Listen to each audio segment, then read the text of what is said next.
नमस्कार, मैं रवीश कुमार। आज ही के दिन यानी 8 नवंबर 2016 को नोटबंदी हुई थी। आमतौर पर अपने हर बड़े काम के वार्षिक समारोह मनाने वाली सरकार लगता है नोटबंदी भूल गई है। आज के अखबारों में नोटबंदी जैसे महान फैसले को लेकर विज्ञापन नजर नहीं आए, मगर नोटबंदी के अगले साल बीजेपी ने काला धन विरोधी दिवस मनाया था।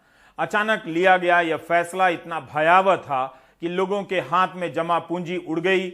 उनके दुख को कम करने के लिए प्रचार किया गया कि बड़े लोगों का काला धन नष्ट हो रहा है।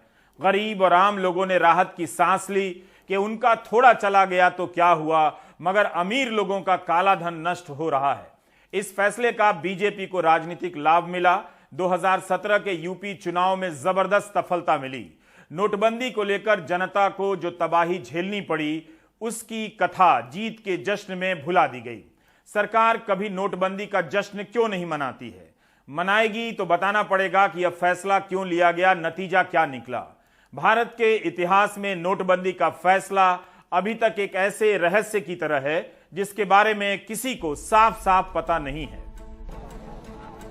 यह सारी तस्वीरें नोटबंदी के समय की। कौन नहीं था जिसके सर पर यह फैसला पहाड़ के टुकड़े की तरह नहीं गिरा। नोटबंदी एक तरह की आर्थिक तालाबंदी थी। उस समय के अखबारों की रिपोर्टिंग निकाल कर देखिए, जनता की परेशानियों की खबरें कम थीं या पीछे के पन्नों पर थीं। नोटबंदी की महिमा वाले बयानों से हिंदी के अखबार भर दिए गए। देश की जनता को नोटबंदी को लेकर सही सूचनाएं नहीं दी गईं और न ही जनता की परेशानियों को प्रमुखता से पहले पन्ने पर जगह मिली। उम्मीद है कोई एक दिन नोटबंदी के समय अखबारों और गोदी मीडिया के चैनलों की रिपोर्टिंग का अध्ययन करेगा और इन सवालों को परखेगा। इस बीच नोटबंदी को लेकर सुप्रीम कोर्ट की संविधान पीठ में सुनवाई चल रही है। इस साल 12 अक्टूबर को सुप्रीम कोर्ट ने सरकार और भारतीय रिजर्व बैंक से एक सवाल पूछा कि क्या आपने नोटबंदी के मकसद को हासिल कर लिया। सरकार की तरफ से सॉलिसिटर जनरल ने कहा कि यह सवाल अब अकादमिक है। तब जस्टिस एएस बोपन्ना ने कहा कि जो हुआ उसे तो वापस नहीं किया जा सकता, लेकिन क्या भविष्य में ऐसी शक्ति का इस्तेमाल किया जा सकता है, हम इस सवाल को अनदेखा नहीं कर सकते।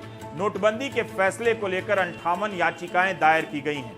इस मामले में वकील श्याम दीवान और पी चिदम्बरम ने कहा कि 1946 और 1978 में जो नोटबंदी की गई वो संसद के कानून के तहत की गई, जिस पर बहस भी हुई। लेकिन 2016 की नोटबंदी केवल एक अधिसूचना के जरिए लागू कर दी गई। चिदम्बरम ने कोर्ट में भारतीय रिजर्व बैंक की सालाना रिपोर्ट का हवाला देते हुए कहा कि 15.44 लाख करोड़ की मुद्रा का विमुद्रीकरण किया गया, नोटबंदी की गई, केवल 16,000 करोड़ मूल्य की मुद्रा वापस नहीं आई। नोटबंदी के दौरान 0.0027% जाली नोट ही जब्त हुए। यह सब भारतीय रिजर्व बैंक की रिपोर्ट है, लेकिन नोटबंदी को सही ठहराने के लिए भूत खड़ा किया गया कि हर किसी के हाथ में जाली नोट पहुंच गया है, इसलिए जरूरी है। चिदम्बरम ने कहा कि चूहा पकड़ने के लिए पहाड़ गिरा दिया गया। अब तो 2000 रुपए के जाली नोट पकड़े जाने लगे। 9 नवंबर को अगली सुनवाई होनी है। अदालत भी जानना चाहती है कि क्या सरकार ने इतना बड़ा कदम उठाते समय सोचा कि इसके परिणाम क्या होंगे। जब बैंकों के आगे लाइनें लंबी हो गईं, लोग रात रात भर लाइनों में लगे रहे, तब उस समय के आर्थिक मामलों के सचिव शक्तिकांत दास ने एक बयान दिया था। 15 नवंबर 2016 के इस बयान में शक्तिकांत दास ने कहा कि बैंकों और एटीएम के बाहर लाइनें इसलिए लंबी हैं कि अलग अलग जगहों पर एक ही तरह के लोग बार बार जा रहे हैं। यह कहा गया था। यह तर्क कमाल का था कि एक ही तरह के लोग यहां से वहां बैंकों के बाहर लाइन में लग रहे हैं, इसलिए भीड़ है। शक्तिकांत दास अब भारतीय रिजर्व बैंक के गवर्नर हैं। क्या वे सुप्रीम कोर्ट में नोटबंदी के फैसले का बचाव नहीं करेंगे? इस सवाल का जवाब आप खुद भी सोच सकते हैं। नोटबंदी के फैसले की प्रक्रिया क्या थी? किसकी राय हां में थी और किसकी ना में? रिजर्व बैंक की राय हां में थी या पहले ना में थी? इन सब सवालों पर स्पष्ट जवाब नहीं है। याचिका दायर करने के कई साल बीत जाने के बाद अब सुनवाई जोर पकड़ रही है। हम नोटबंदी की स्मृतियों से बहुत दूर निकल आए हैं, मगर उसका आर्थिक असर कितना भयावह था उस पर जवाब तो आना ही चाहिए। क्यों अब सरकार इस दिन को उत्सव के रूप में नहीं मनाती है जिस तरह से नोटबंदी के अगले साल मनाया गया था। नरेंद्र मोदी जिंदाबाद जिंदाबाद जिंदाबाद। नोटबंदी के एक साल बाद 8 नवंबर 2017 को बीजेपी जोश में थी। धूमधाम से काला धन विरोधी दिवस मनाया गया। मोदी सरकार के मंत्रियों को अलग अलग राज्यों में प्रेस कॉन्फ्रेंस के लिए भेजा गया। हस्ताक्षर अभियान चलाए गए। प्रधानमंत्री ने भी कई ट्वीट किए और जनता का धन्यवाद किया। उस साल अमित शाह का ट्वीट था कि काला धन विरोधी दिवस मोदी जी के साहसिक नेतृत्व और देश से काले धन और भ्रष्टाचार की समाप्ति के लिए ऐतिहासिक फैसले नोटबंदी को समर्पित है। बीजेपी के नेताओं के ट्विटर हैंडल पर जाकर इन पोस्टरों और तस्वीरों को आप आज भी देख सकते हैं। जगह जगह विचार गोष्ठियों का आयोजन हुआ। मध्य प्रदेश में बीजेपी ने कई जगहों पर मशाल जुलूस निकाले। बीजेपी के नेता, समर्थक और आम लोग तरह तरह के पोस्टर के जरिए इसके फायदे गिनाने लगे कि नोटबंदी ने ये कर दिया, वो कर दिया। कई प्रकार के पोस्टर और चार्ट बनाए गए जिसमें दावा किया गया कि नोटबंदी के कारण लोग मोबाइल वॉलेट का इस्तेमाल करने लगे हैं, डिजिटल लेन देन बढ़ गई है, जिसका मतलब हुआ काला धन समाप्त हो गया, कैश का चलन बहुत कम हो गया। ऐसे पोस्टरों में दावा किया गया कि नोटबंदी से ही आतंकवाद और नक्सलवाद की कमर टूट गई है, टैक्स पेयर्स की संख्या में अभूतपूर्व वृद्धि हो गई है। 2017 में काला धन विरोधी दिवस मनाया गया। क्या वह एक ही साल के लिए था? क्या बीजेपी को भी अब इसके फायदों में यकीन नहीं है, इसलिए वह इससे किनारा करने लगी है? अभी अभी भारतीय रिजर्व बैंक की रिपोर्ट भी आई है कि नोटबंदी के समय की तुलना में इस समय नकदी मुद्रा चलन में 71% से अधिक की वृद्धि हो गई है।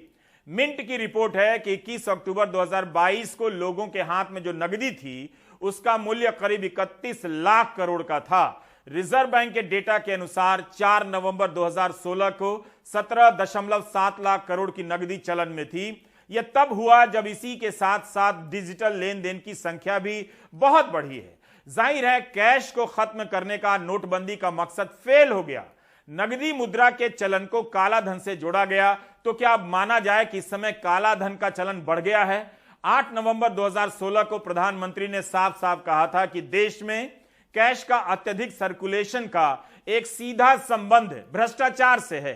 क्या प्रधानमंत्री अब भी इसमें यकीन करते हैं? अगर करते हैं तो बताएं कि कैश का चलन नोटबंदी के समय से 71% कैसे बढ़ गया? इसका संबंध भ्रष्टाचार से है या नहीं? कांग्रेस सवाल पूछ रही है। आज देश की मुद्रा व्यवस्था का हाल यह है कि देश में कुल सिक्कों और नोटों की जो मूल्य है उसमें 500 और 1000 रुपया वाले नोटों का हिस्सा लगभग 80 से 90% तक पहुंच गया है। देश में कैश का अधिकतम सर्कुलेशन का एक सीधा संबंध भ्रष्टाचार से है। भ्रष्टाचार से अर्जित कैश का कारोबार महंगाई पर बड़ा असर पैदा करता है। इसकी मार गरीबों को झेलनी पड़ती है। 2022 में 2021 की तुलना में जो जम्मू कश्मीर में जो टेरर एक्टिविटीज के जो कैंप है, जो टेरर कैंप है, जो 2021 में 150 थे, वो 2021-22 में 150 से बढ़ के 225 हो गए। टेरर 150 से 225। फेक करेंसी 500 की फेक करेंसी में 102% इजाफा, 2000 के नोट में 55% इजाफा। करप्शन की रैंकिंग जो 79 थी, 79 थी 2016 में, वो 2021 में हो गई घट के 85। ब्लैक मनी 14 साल के हाईएस्ट अमाउंट है स्विस बैंकों में, 30,500 करोड़ रुपया। और कैशलेस, लेस कैश करते करते जो मनी इन सर्कुलेशन है आज इकोनॉमी में, उसमें 72% का इजाफा। और साथियों, एक पिंक कलर का 2000 का नोट था, आपको सबको याद होगा। आपसे मैं एक सवाल पूछता हूं और आपके माध्यम से समस्त देशवासियों को, पिछले 6 महीने में वो नोट किसी ने देखा है? मैंने नहीं देखा और मुझे पक्का पता आपने भी नहीं देखा होगा, क्योंकि वो जो ब्लैक मनी रखने वाले जो लोग हैं, जिनको सरकार चाहती थी ब्लैक मनी रखे, उनके पास पहुंच गया वो, हमारे पास नहीं है। और उसका आंकड़ा भी लेके आया हूं, ये भी रिजर्व बैंक ऑफ इंडिया का आंकड़ा है। 2000 की डिनोमिनेशन के 214 करोड़ नोट है, 214 करोड़ नोट्स हैं 2000 की डिनोमिनेशन के, अर्थात 2000 की करेंसी में लगभग 4.28 लाख करोड़ रुपया है। कहां है? नोटबंदी के समय किए गए दावों को लेकर अनेक सवाल है। सरकार की तरफ से जो दावे किए गए उनके बारे में पूछा जा सकता है कि इसके लिए नोटबंदी ही क्यों जरूरी थी। इनमें से कौन सा ऐसा लक्ष्य है जो केवल नोटबंदी से ही हासिल किया जा सकता था? कोई जवाब नहीं देता कि उस समय जो कहा गया उसका आधार क्या था। आखिर नकदी के चलन में खास अंतर तो आया नहीं। हम कब तक 500 रुपए के नोट के चलन का डेटा छोड़कर 2000 के नोटों के चलन घटने के सहारे हेडलाइन बनाते रहेंगे?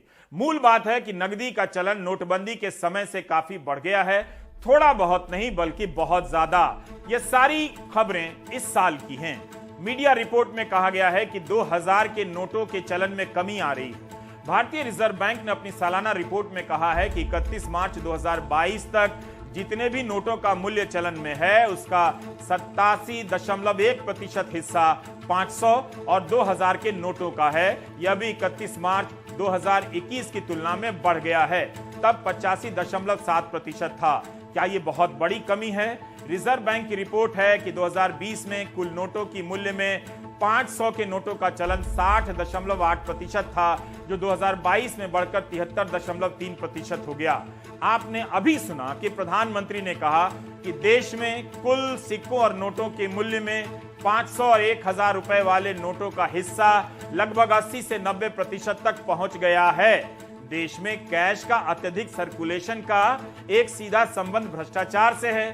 तो अब क्या फर्क आया है? अब भी तो उतना ही चलन में है जितना पहले था। बड़े नोटों की हिस्सेदारी करीब करीब उतनी ही है। किसी को पता नहीं था कि नोटबंदी आने वाली है। नोटबंदी लागू होते ही वह समय तमाम अफवाहों से भर गया। कहा गया कि अमीरों के बिस्तर में दबे हुए नोट गायब हो रहे हैं, तो अफवाहें उड़ने लगी कि गरीब लाइन में लगा ही रह गया, अमीरों ने अपने नोट आसानी से बदल लिए। सरकार ही नहीं, इसकी सच्चाई को लेकर समाज भी चुप हो गया।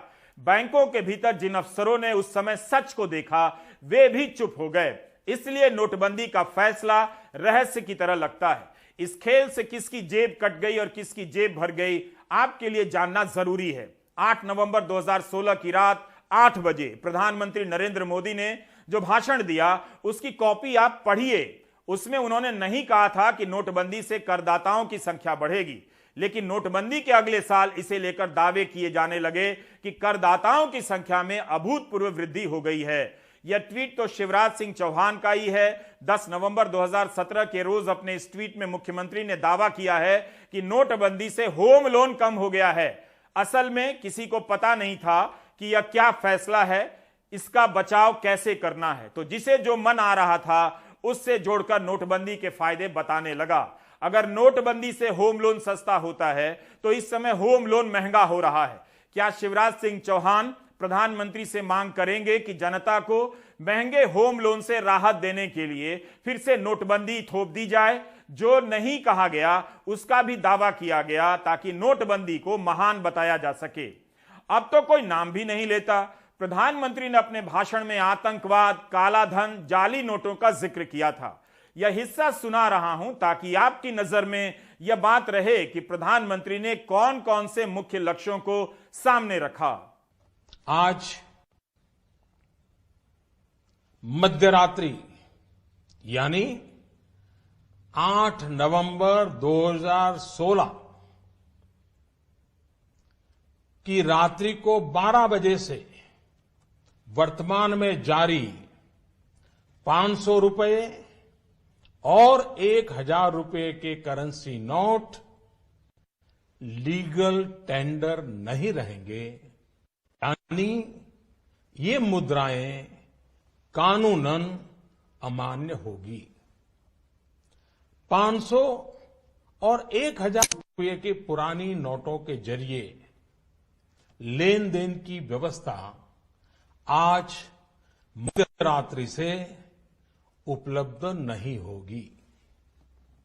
भ्रष्टाचार, काले धन और जाली नोट के कारोबार में लिप्त देश विरोधी और समाज विरोधी तत्वों के पास मौजूद 500 रुपये, 1000 रुपये के पुराने नोट अब केवल कागज के एक टुकड़े के समान रह जाएंगे।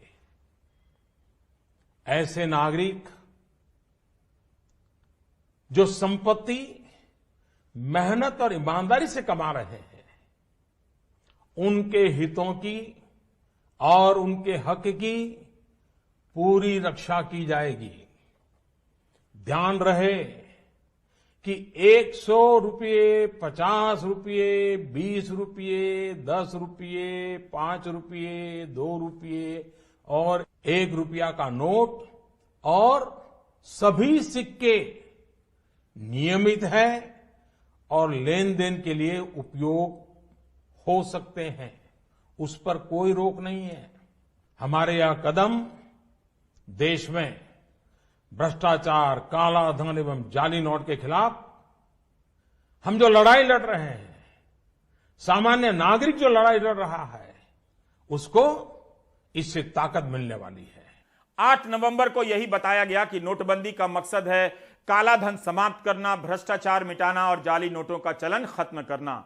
उस समय भी जाली नोटों के प्रतिशत को चुनौती दी गई कि क्या इतने नोट जाली हैं, जिसका भूत खड़ा किया गया और जाली नोट तो अब भी पकड़े जा रहे हैं। इसकी रिपोर्ट तो समय समय पर आती ही रहती है। यह खबर इसी 4 अक्टूबर की है, हिंदुस्तान अखबार में छपी है। गुजरात के सूरत में मुंबई और गुजरात पुलिस ने 317 करोड़ रुपए के जाली नोट बरामद किए।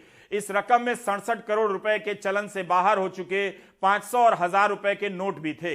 आरोपियों ने काले धन को सफेद करने के लिए ट्रस्ट, कंपनी और आयोग के नाम पर लोगों से ठगी की। पुलिस ने इन जाली नोटों को छापने वाले प्रिंटर को पकड़ने के लिए 2 टीमें भी गठित की हैं। ये खबरें छपी हैं। जाली नोट अभी भी पकड़े जा रहे हैं।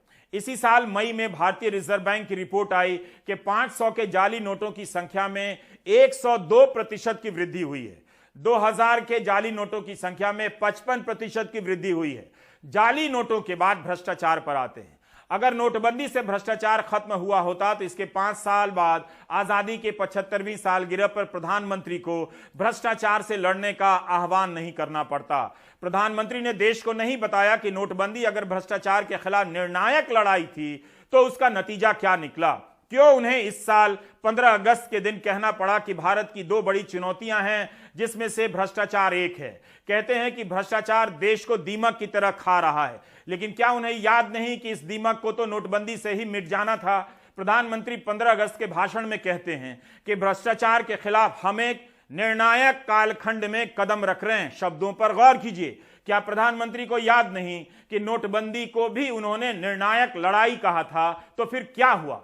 हम इस 15 अगस्त और 8 नवंबर 2016 के भाषणों का छोटा सा अंश दिखा रहे हैं ताकि आपको पता चले कि भ्रष्टाचार तो नहीं मिटा, भाषण भी नहीं बदला है। भाइयों बहनों, अब भ्रष्टाचार के खिलाफ मैं साफ देख रहा हूं कि हम एक निर्णायक कालखंड में कदम रख रहे हैं। बड़े बड़े चमरबंदी भी बच नहीं पाएंगे। इस मिजाज के साथ भ्रष्टाचार के खिलाफ एक निर्णायक कालखंड में अब हिंदुस्तान कदम रख रहा है। और मैं लाल किले की प्राचीर से बड़ी जिम्मेवारी के साथ कह रहा हूं। और इसलिए भाइयों बहनों, भ्रष्टाचार दीमक की तरह देश को खोखला कर रहा है। मुझे इसके खिलाफ लड़ाई लड़नी है, लड़ाई को तेज करना है, निर्णायक मोड़ पे लेकर के ही जाना है। तब मेरे 130 करोड़ देशवासी, आप मुझे आशीर्वाद दीजिए, आप मेरा साथ दीजिए। मैं आज आपसे साथ मांगने आया, आपका सहयोग मांगने आया हूं, ताकि मैं इस लड़ाई को लड़ पाऊं।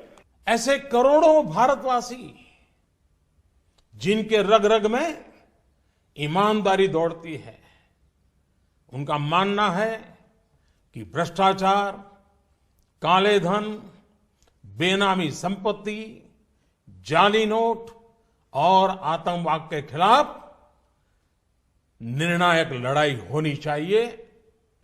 अतः भ्रष्टाचार, काला धन, जाली नोट और आतंकवाद के खिलाफ जंग में हम लोग थोड़ी सी कठिनाई, वह भी कुछ दिनों के लिए, तो झेल ही सकते हैं। मेरा पूरा विश्वास है कि देश का प्रत्येक नागरिक भ्रष्टाचार के खिलाफ शुचिता के इस महायज्ञ में एकजुट होकर के, मिल करके खड़ा होगा। भ्रष्टाचार से लड़ाई के नाम पर आम लोगों पर यह फैसला थोपा गया। आम लोगों को लाइन में लगा दिया गया, उनकी जमा पूंजी नष्ट हो गई। महिलाओं के पास जो अपने पैसे थे वो पुरुषों ने ले लिए और नष्ट भी हो गए। सदमे से कितने लोगों की जानें चली गईं। भ्रष्टाचार की रिपोर्टिंग विपक्षी राज्यों में ही होती है। जांच एजेंसियां विपक्षी राज्यों में ही सक्रिय नजर आती हैं। ऐसा लगता है कि बीजेपी शासित राज्यों में भ्रष्टाचार वाकई मिट गया है, वहां ईमानदारी की गंगा बहने लगी है, वहां की राजनीति और चुनावों से धन बल का प्रकोप मिट गया है। बस विपक्षी राज्यों में दूर करना बाकी रह गया है। ट्रांसपेरेंसी इंटरनेशनल का डेटा कहता है कि भ्रष्टाचार की धारणा को लेकर भारत की रैंकिंग खराब ही हो रही है। 2016 में भारत 79वें स्थान पर था। 2021 में यानी नोटबंदी के 5 साल बाद भारत का स्थान 85वां हो गया। सरकार इस डेटा को स्वीकार नहीं करती है, लेकिन जब स्वच्छता को लेकर शहरों की रैंकिंग बना दी गई है, राज्यों के सतत विकास लक्ष्य SDG की रैंकिंग बना दी गई है, तब फिर भ्रष्टाचार की धारणा को लेकर कोई रैंकिंग का सिस्टम क्यों नहीं बनाया गया? नोटबंदी की कहानी तरह तरह के दावों की कहानी है। एक फैसले को सही और महान बताने के लिए उस समय कुछ भी दावे किए जा रहे थे। 24 जुलाई 2018 के फाइनेंशियल एक्सप्रेस से लेकर बिजनेस स्टैंडर्ड सहित कई जगहों पर यह खबर छपी। मोदी सरकार के मंत्री पीयूष गोयल दावा कर रहे हैं कि स्विस बैंक में भारतीयों का जमा पैसा घट गया है। मोदी सरकार के दौर में 80% कम हो गया है। पीयूष गोयल यह बात सदन में कह रहे हैं। स्विस बैंक में काला धन है, कितना है ना इसका पता चला, ना वहां से कोई वापस आया। लेकिन उन्होंने कह दिया कि स्विस बैंक में जमा हर पैसा काला धन नहीं है। यह बयान अरुण जेटली का भी है। लेकिन 2014 के पहले तो इस तरह से बात नहीं कही जाती थी। हमने पीयूष गोयल के बयान का यह हिस्सा इसलिए भी दिखाया कि हम बता सकें कि इन मामलों में कैसे कैसे बयान दिए जा रहे थे। उस समय तो आपको लगता होगा कि वाह क्या बात है, कमाल हो रहा है, जैसे पहले कभी नहीं हुआ। 24 जुलाई 2018 के बयान के ठीक 7 दिन पहले वित्त राज्य मंत्री शिव प्रसाद शुक्ला लोकसभा में क्या जवाब देते हैं वो भी जानिए। अभी आपने देखा कि 24 जुलाई 2018 के फाइनेंशियल एक्सप्रेस में पीयूष गोयल का बयान छपा है कि मोदी राज में स्विस बैंक में भारतीयों का जमा पैसा 80% कम हुआ है। लेकिन उसी साल और इस बयान के ठीक 7 दिन पहले वित्त राज्य मंत्री शिव प्रसाद शुक्ला लोकसभा में एक जवाब देते हैं। यह उसी जवाब की कॉपी है। 15 सांसदों ने सरकार से पूछा कि क्या 2016 में स्विस बैंक में भारतीयों के जमा पैसे में 45% की कमी आई है? तब वित्त राज्य मंत्री कहते हैं कि भारत सरकार के पास ऐसी कोई जानकारी नहीं है। वित्त राज्य मंत्री मीडिया रिपोर्ट का हवाला देते हुए बताते हैं किस साल कितना पैसा जमा हुआ था। लेकिन एक हफ्ते बाद कार्यकारी वित्त मंत्री के रूप में पीयूष गोयल कहते हैं, पूरी जानकारी देते हैं कि 80% की कमी आ गई। उनके पास कहां से आई ये जानकारी जो उनके राज्य मंत्री के पास नहीं थी? इसी साल 26 जुलाई को लोकसभा में सांसद विंसेंट पाला ने सवाल किया कि पिछले 10 वर्षों में स्विस बैंक में कितना काला धन जमा हुआ, तो सरकार जवाब देती है कोई जानकारी नहीं है। लेकिन आपको चुनावों में कितनी बार बताया गया कि स्विस बैंक में काला धन जमा है? क्या यह जानकारी तब नहीं थी, या झूठ बोलकर जनता को भरमाने के लिए स्विस बैंक में काला धन का भूत खड़ा किया गया? उस समय नोटबंदी को ऐसा मास्टर स्ट्रोक बताया गया कि लोगों को लगा कि कोई कमाल का फैसला है, सवाल मत करो, यह हमारी समझ से बाहर का कदम है। जैसा जैसा कहा गया लोग वैसा वैसा करते रहे। नोटबंदी के अगले ही दिन 9 नवंबर को राहुल गांधी ने ट्वीट कर दिया कि मिस्टर मोदी ने एक बार फिर साबित कर दिया कि आम लोगों, किसानों और छोटे दुकानदारों, गृहिणियों की कितनी कम परवाह करते हैं। आम लोगों को अराजकता में झोंक दिया, जबकि काला धन के असली खिलाड़ी अपने धन को सोना, चांदी और मकानों में लगाकर विदेशों में बैठे होंगे। शानदार मिस्टर मोदी, ये उनका ट्वीट था। राहुल गांधी नोटबंदी की आलोचना में सड़क पर उतर गए, बैंकों के बाहर कतारों में लगे लोगों से मिलने लगे। 9 नवंबर 2016 को राहुल ने एक सवाल पूछा कि 1000 का नोट हटाकर 2000 का नोट लाने से काले धन का संग्रह मुश्किल कैसे हो गया। राहुल के सवाल सटीक थे, मगर उनकी विश्वसनीयता उस वक्त इतनी कमजोर थी कि उन्हें ट्रोल किया जाने लगा। जनता ने राहुल के सवालों को ही ठुकरा दिया और मोदी पर विश्वास किया। 8 नवंबर 2018 को कांग्रेस ने विश्वासघात दिवस के रूप में मनाया था। राहुल इन दिनों पदयात्रा पर हैं। उनकी पदयात्रा के 62 दिन हो गए हैं। राहुल ने केरल, तमिलनाडु, कर्नाटक, तेलंगाना की यात्रा पूरी कर ली है। अब वे महाराष्ट्र में हैं। जब भी 8 नवंबर का दिन आता है, राहुल गांधी का ट्वीट भी आता है। वे नोटबंदी को लेकर अपनी आलोचना पर अब भी कायम हैं। आज राहुल गांधी ने ट्वीट किया कि काला धन नहीं आया, बस गरीबी आई। इकोनॉमी कैशलेस नहीं, कमजोर हुई है।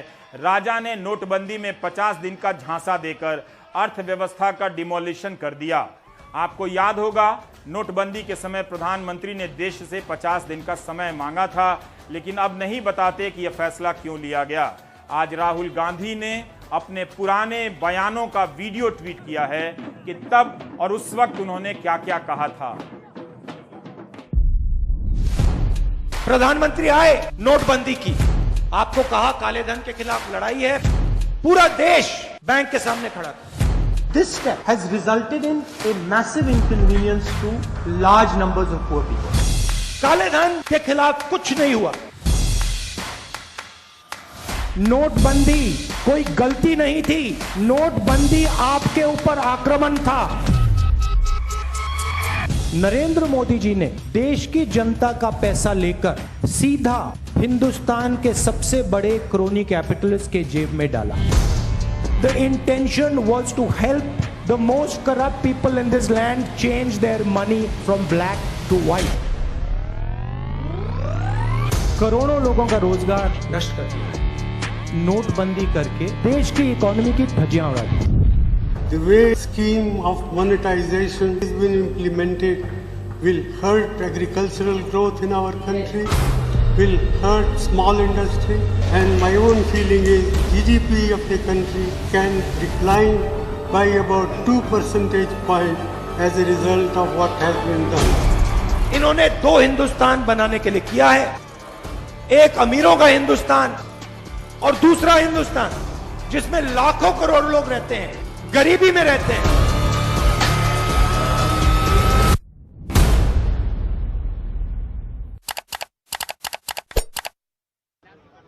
कि नोटबंदी काले धन को मिटाने के लिए नहीं की गई। नोटबंदी जो हमारे छोटे व्यापारी हैं, स्मॉल और मीडियम बिजनेस चलाने वाले लोग हैं, जो हमारे किसान हैं, उन पर आक्रमण था। और उसका नतीजा आज तक हिंदुस्तान के हर गरीब को दिख रहा है। नोटबंदी के बाद उन्होंने गलत जीएसटी लागू की और इन 2 पॉलिसीज में जो हिंदुस्तान की रीढ़ की हड्डी है, जो इस देश को रोजगार दिलवाती है, किसान, छोटे बिजनेस वाले, छोटे दुकानदार, इन सब को नष्ट कर दिया, खत्म कर दिया। इसी तरह का वीडियो सरकार भी ट्वीट कर सकती थी, नोटबंदी का फायदा बताते हुए और तमाम सवालों के जवाब देते हुए। अब तो 50 दिन भी बीत गए हैं, न जाने कितने 50 दिन बीत चुके हैं। मैंने सिर्फ देश से 50 दिन मांगे हैं, 50 दिन। 30 दिसंबर तक मुझे मौका दीजिए मेरे भाइयों बहनों। अगर 30 दिसंबर के बाद कोई मेरी कमी रह जाए, कोई मेरी गलती निकल जाए, कोई मेरा गलत इरादा निकल जाए, आप जिस चौराहे में मुझे खड़ा करेंगे, मैं खड़ा होकर के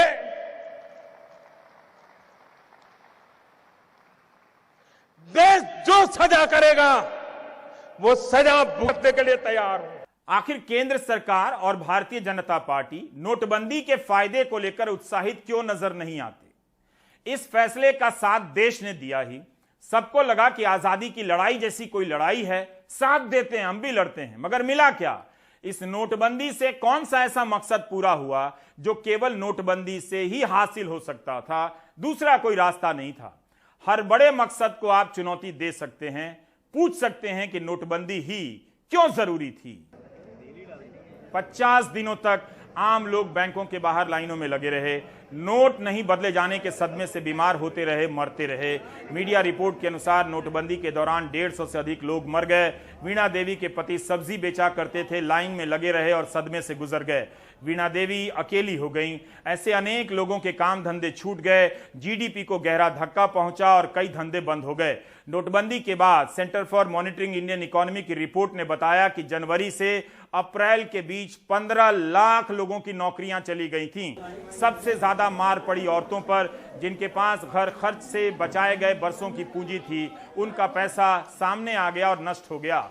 आम जनता की क्रय शक्ति खत्म हो गई। नोटबंदी के वक्त जो लोग भारत से बाहर थे, उनके पास भी बड़ी मात्रा में नोट नष्ट हो गए। सरकार ने कुछ दिनों के लिए रिजर्व बैंक में पैसा बदलवाने की योजना बनाई, लेकिन वहां एनआरआई से ज्यादा आम लोग पहुंच गए। राजस्थान से आए एक बुजुर्ग रोने लगे कि 10,000 रुपया उनकी पूंजी है, नष्ट हो जाएगी। इस तरह कई लोगों का पैसा बर्बाद हो गया। लोगों के पास खाने तक के पैसे नहीं बचे। कोई रो रहा है क्या? अकेली कांग्रेस रो रही है, ये परिवार रो रहा है। क्यों?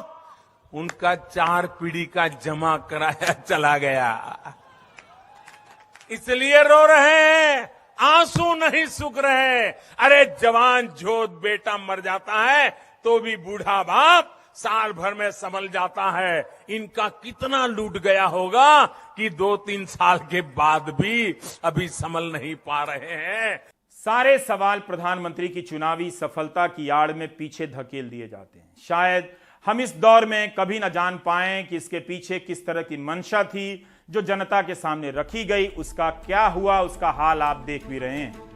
कम से कम यही सवाल पूछा जा सकता है कि नोटबंदी के अगले साल प्रधानमंत्री ने 7 नवंबर 2017 को 14 ट्वीट किए। ट्वीट के साथ नोटबंदी के फायदे बताने वाले कोई ना कोई पोस्टर हुआ करता था। जब इतना फायदा ही हुआ था तो इस साल क्यों भुला दिया गया? वह भी तब जब इस साल 15 अगस्त को प्रधानमंत्री ने भ्रष्टाचार के खिलाफ निर्णायक लड़ाई की अपील की है। क्या अब नोटबंदी भ्रष्टाचार से लड़ने का निर्णायक हथियार नहीं है? आखिर गोदी मीडिया कब तक बेरोजगारी को जनता के बीच से गायब रख पाएगा? टीवी के पर्दे से इस समस्या को हटा देने से यह समस्या दूर नहीं हो जाती। हमने 7 नवंबर के प्राइम टाइम में दिखाया कि हरियाणा में ग्रुप सी और डी की आरंभिक परीक्षा के लिए 10 लाख से ज्यादा नौजवानों ने आवेदन किया है।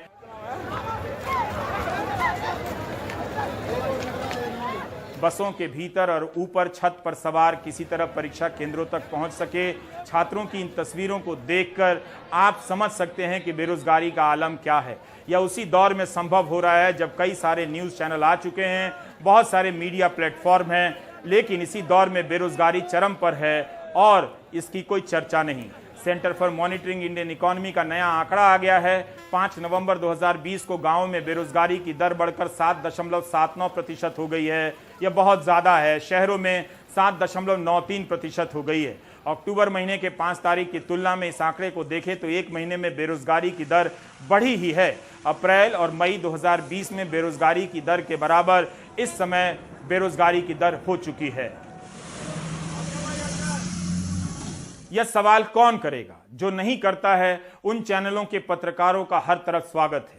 यह भी एक तरह से बायस है, पूर्वाग्रह है। सरकार से सवाल ही ना पूछो। हिमाचल में बहुत से पत्रकार दिल्ली से गए हैं।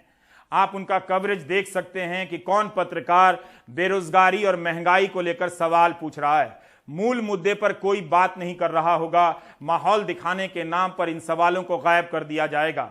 इसी संदर्भ में बताना चाहता हूं कि केरल में एक घटना हुई है। राज्यपाल आरिफ मोहम्मद खान ने अपने प्रेस कॉन्फ्रेंस से 2 पत्रकारों को निकाल दिया है। केराली टीवी और मीडिया वन के पत्रकार को बाहर कर दिया गया। राज्यपाल कोची में प्रेस कॉन्फ्रेंस कर रहे थे।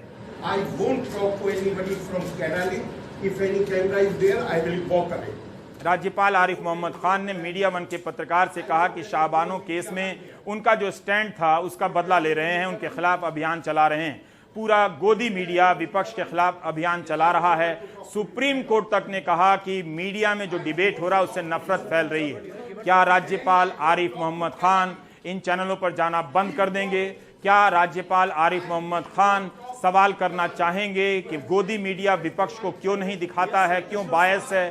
कैराली टीवी के बारे में कहा उन्होंने कि यह तो मीडिया भी नहीं है, राजनीतिक लोग हैं। उन्होंने प्रेस कॉन्फ्रेंस से पहले कहा कि उम्मीद है यहां कोई कैराली टीवी और मीडिया वन से नहीं होगा। जैसे ही मीडिया वन के पत्रकार ने कहा कि मौजूद हैं तो राज्यपाल ने बाहर जाने के लिए कह दिया। इसके विरोध में आज केरल के पत्रकारों ने राजभवन तक मार्च किया है।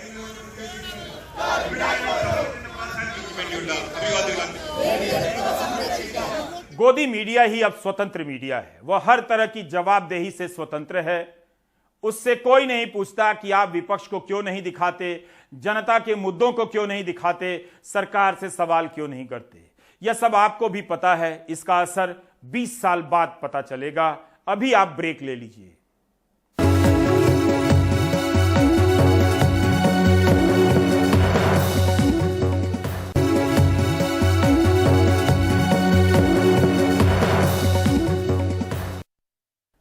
हिमाचल विधानसभा चुनाव में पुरानी पेंशन की बहाली का मुद्दा जोर पकड़ रहा है। क्या सरकारी कर्मचारियों का समूह, रिटायर्ड सरकारी कर्मचारियों का समूह राजनीतिक दलों को मजबूर कर देगा कि इस मुद्दे पर अपना स्टैंड साफ साफ रखें? कांग्रेस को इस मुद्दे से काफी उम्मीद है, क्योंकि राजस्थान में कांग्रेस ने पुरानी पेंशन की व्यवस्था बहाल कर दी है। सौरभ की ये रिपोर्ट देखिए। 42 साल की पूजा सब्बरवाल धर्मशाला के एक सरकारी स्कूल में पढ़ाती हैं। उनको नौकरी 2003 के बाद मिली, इसलिए उन्हें रिटायरमेंट के बाद पुरानी पेंशन योजना का लाभ नहीं मिलेगा। पूजा हर बार प्रधानमंत्री मोदी के नाम पर बीजेपी को वोट करती आई हैं, लेकिन इस बार पुरानी पेंशन योजना को लेकर वो अपना वोट बदलने की बात कर रही हैं। 2003 में तो कर्मचारी ये शुरू हुई थी, जब 8, 10, 15 साल के बाद कर्मचारी अब रिटायर हो रहा है, तो जो पुरानी पेंशन है उसमें जहां मान लीजिए एक सरकारी कर्मचारी 80,000 रुपये आखिरी सैलरी लेता है, तो पुरानी पेंशन में से 40,000 मिलेंगे। लेकिन नई पेंशन योजना में ये तथ्य सामने आए हैं कि उन्हें 2 से 3,000 रुपया जो है वो पेंशन मिल रही है। तो निसंदेह 2 से 3,000 रुपये में तो एक परिवार का भरण पोषण बहुत मुश्किल है। यही वजह है कि हम पुरानी पेंशन चाहते हैं। हिमाचल के ज्यादातर सरकारी कर्मचारी पुरानी पेंशन योजना को लेकर सरकार बदलने की बात कर रहे हैं। राजेंद्र मनहास हिमाचल सरकार में क्लर्क हैं। उनका कहना है कि इतनी महंगाई में तो पेंशन और भी जरूरी हो गई है। पहले भी बताया था कि ये मुद्दा बनेगा, क्योंकि यहाँ पे हिमाचल का जो कर्मचारी है उसका सोर्स ऑफ इनकम जो है वो सैलरी के अलावा कोई और नहीं है। तो जब वो आफ्टर रिटायरमेंट 58 साल के बाद फिर से बेरोजगार होता है बुढ़ापे में जाके, तो उसको अपना मतलब रोजी रोटी कमाने के लिए उसके शरीर बचा नहीं होता है कि वो कमा पाए। बीजेपी के भारी भरकम प्रचार और प्रधानमंत्री मोदी के चेहरे के आगे पहले थोड़ा कमजोर नजर आ रही कांग्रेस पूरा चुनाव कर्मचारियों की भावनाओं को समझकर पुरानी पेंशन योजना पर लड़ रही है। अगर ये कांग्रेस के प्रदेशों में ये मांग पूरी हो सकती है, अगर पुरानी पेंशन आपको मिल सकती है कांग्रेस के प्रदेशों में, तो बाकी प्रदेशों में क्यों नहीं मिल रही? चुनाव लड़ रहे हैं। बीजेपी पुरानी पेंशन योजना को लेकर थोड़ा बैकफुट पर नजर आती है। उनका कहना है कि पुरानी पेंशन योजना को लेकर उसने हिमाचल सरकार की कमेटी बनाई है, जिसकी रिपोर्ट के आधार पर वो फैसला लेगी। कांग्रेस पर सवाल खड़ा करते हैं कि ओपीएस कौन वापस किया, किसने? केंद्र और प्रदेश में यहाँ पे कांग्रेस की सरकारें थी। कांग्रेस की सरकार ने ओपीएस खत्म किया, एनपीएस लाए, लेकिन जब हमारी सरकार आई तो हमने एनपीएस में भी 10% से बढ़ाकर उसको 14% करने का काम किया। बागियों से पहले ही बीजेपी परेशान है। उसके लिए सबसे ज्यादा उम्मीद प्रधानमंत्री मोदी के चेहरे से है। प्रचार के आखिरी 2 दिनों में पीएम मोदी हिमाचल में 2 रैलियां करने जा रहे हैं। चुनौती यहाँ के राज्य कर्मचारी हैं, क्योंकि कहा जाता है कि हिमाचल में जो राज्य कर्मचारी, सरकारी कर्मचारी, रिटायर्ड कर्मचारी चाहते हैं, सरकार उसकी बनती है। कांग्रेस यहाँ पर छत्तीसगढ़ मॉडल मार्केट कर रही है। भूपेश बघेल प्रचार कर रहे हैं, अशोक गहलोत प्रेस कॉन्फ्रेंस कर रहे हैं और बता रहे हैं कि हमने राजस्थान में पुरानी पेंशन की, तो हम छत्तीसगढ़ में की, तो हम हिमाचल में भी आपको करके दिखाएंगे। देखते हैं कि हिमाचल प्रदेश में नैया कांग्रेस की राजस्थान और छत्तीसगढ़ के मॉडल के जरिए वापस पार लगती है या नहीं। सहयोगी अशोक महाले के साथ धर्मशाला से सौरभ शुक्ला, एनडीटीवी इंडिया। राहुल गांधी की पदयात्रा महाराष्ट्र में प्रवेश कर गई है। इस राज्य में उनकी यात्रा 5 जिलों से होकर गुजरेगी। सोहित बता रहे हैं कि इस यात्रा को विपक्षी एकता की निगाह से किस तरह देखा जा रहा है।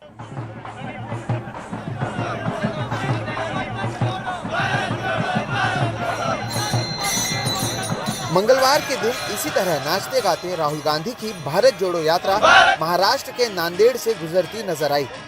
सोमवार रात तेलंगाना की अपनी यात्रा पूरा कर कांग्रेस नेता राहुल गांधी नांदेड़ के देगलूर इलाके में पहुंचे और महाराष्ट्र में 14 दिनों की अपनी यात्रा की उन्होंने शुरुआत की।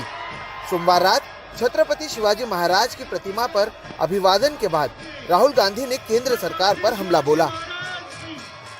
नोटबंदी ने, जीएसटी ने एक रास्ता बंद किया, प्राइवेटाइजेशन दूसरा रास्ता बंद कर रहा है।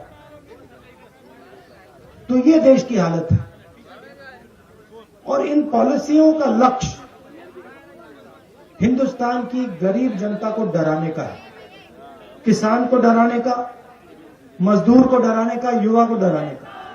इस यात्रा में बड़े पैमाने पर जुट रही भीड़ देखकर कांग्रेस दावा कर रही है कि इससे देश को भी फायदा होगा। कन्हैया कुमार से लेकर योगेंद्र यादव तक कई नेता इस यात्रा में चलते दिखे।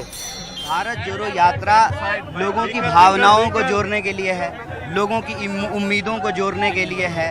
भारत जो ज्योग्राफिकली जुड़ा हुआ है वो इमोशनली भी जुड़ा रहे, पॉलिटिकली भी जुड़ा रहे, इकोनॉमिकली भी जुड़ा रहे, कल्चरली रिलीजियसली भी जुड़ा रहे। यही भारत जोड़ो यात्रा का एक साउंड मैसेज है। सन 2019 में जिस तरह से बीजेपी को वॉकओवर दे दिया गया चुनाव में, तो मैंने कहा था इससे तो अच्छा मर जाओ तुम। कहते हैं ना कि अगर ये कर रहा है तो मर जाओ तुम, ये मैंने कहा था इसलिए कि बीजेपी का मुकाबला क्यों नहीं कर रहे। मगर आज अगर वो कांग्रेस बीजेपी का मुकाबला करने के लिए सड़क पे उतरी है तो मेरा फर्ज होता है उसका समर्थन करूं।